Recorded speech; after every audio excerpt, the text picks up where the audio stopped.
come il miele di castagno. Una vera giungla di disposizioni normative che risalgono ad un testo unico datato 1936. Norme poco chiare che stanno mettendo in crisi le pro loco. Il risultato è evidente, molte manifestazioni, sagre e feste popolari rischiano di sparire.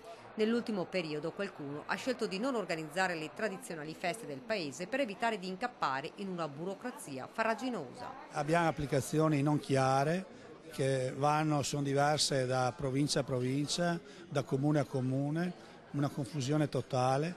Noi abbiamo fatto adesso in occasione del 4 marzo delle elezioni politiche che ci sono state un appello a tutti i candidati perché venga fatta una legge ad hoc sulle manifestazioni temporanee. Dopo 80 anni c'è bisogno di una legge nuova e soprattutto chiara. Per questo, continua il Presidente, ci stiamo battendo. Non è possibile mettere sullo stesso piano manifestazioni con 100 cittadini con quelle dove partecipano invece 10.000 persone. Delle norme soprattutto poi applicabili.